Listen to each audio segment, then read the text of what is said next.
আমরা মাননীয় শিক্ষা অধিকর্তার কাছে গিয়েছিলাম। আমাদের সত্যি করে কি আমরা আমাদের চাকরি যায়নি, উনিও আজকে স্বীকার করেছেন ভুল ইমপ্লিমেন্টেশন করেছেন। শিক্ষা আইন সচিব যেভাবে বলেছেন সেভাবেই উনি না পড়ে না লিখে, আমরা বলছি আপনি একটা টিসিএস অফিসার, আপনি কাগজটা পড়ার দরকার ছিল না।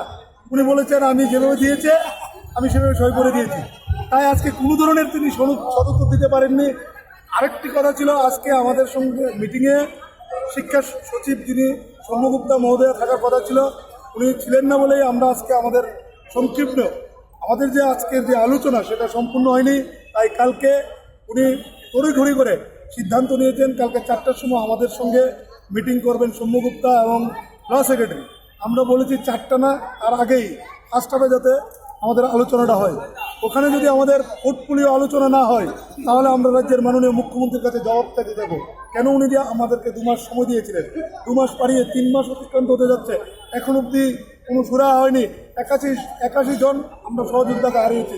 তাই আমরা আগামীকালকে আমরা বলেছি 1টার মধ্যে আমাদের সঙ্গে কথা বলার জন্য।